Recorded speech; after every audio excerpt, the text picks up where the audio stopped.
James Watt made the big improvement to the Newcomen engine in 1763, and a few years later he invented the double acting engine.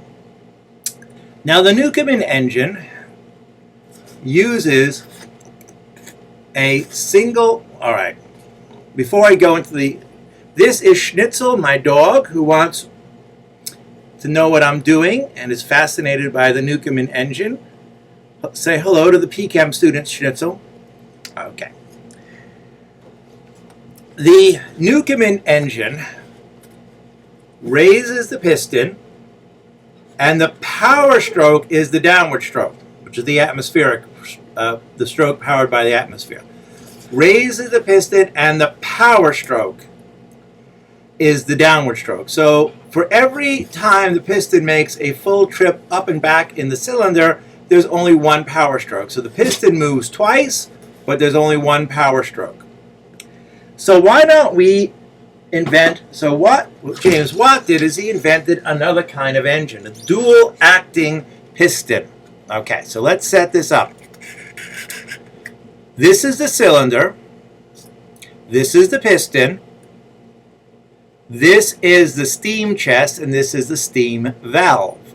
So this is the boiler where my mouth is. So the boiler sends the steam down through this passage and into this cylinder where it pushes the piston. At the end of the piston stroke, we move the steam valve to the other side. Now, where is the steam flowing? Here, here, down here, and pushes the piston this way. Move the steam valve. Steam flows from the boiler down here and pushes the piston.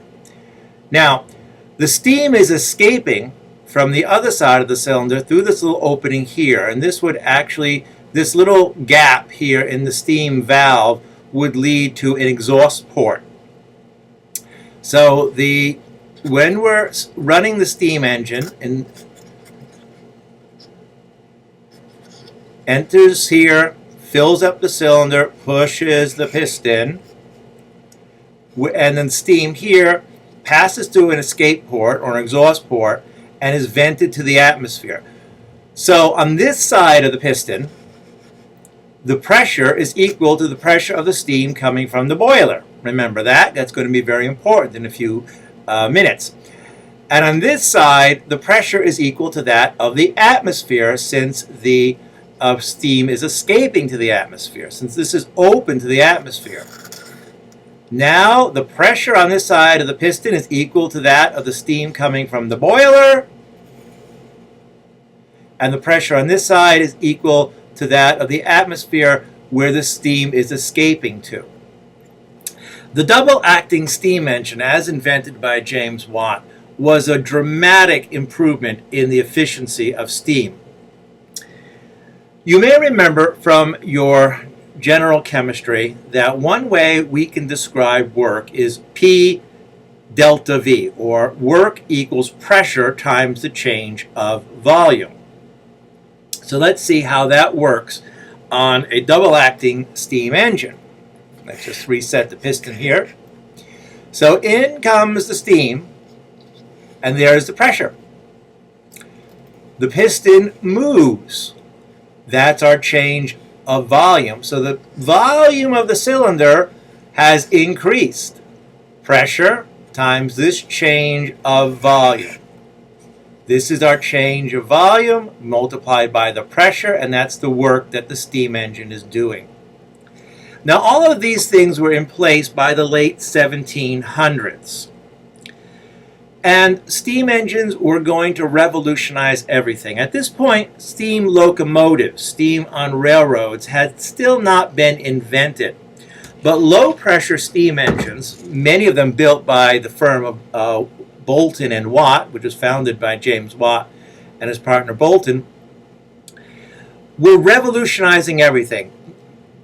Up until this point, you needed to put a factory by a source of water power. If you wanted to do any kind of work, you needed muscle power. So you could put a horse on a treadmill. You could even put yourself on a treadmill to do work. But if you could build a steam engine, you could do all kinds of work. You could run a factory. You could pump water out of a mine. You could haul cable cars up a hill. You could do any kind of industrial process. So this was going to revolutionize the world. And it was revolutionizing life in England. But one fundamental question remained. What is the theoretical maximum power of a steam engine? I'll ask that again. What is the theoretical maximum power of a steam engine? It was an awfully big question in the late 1700s.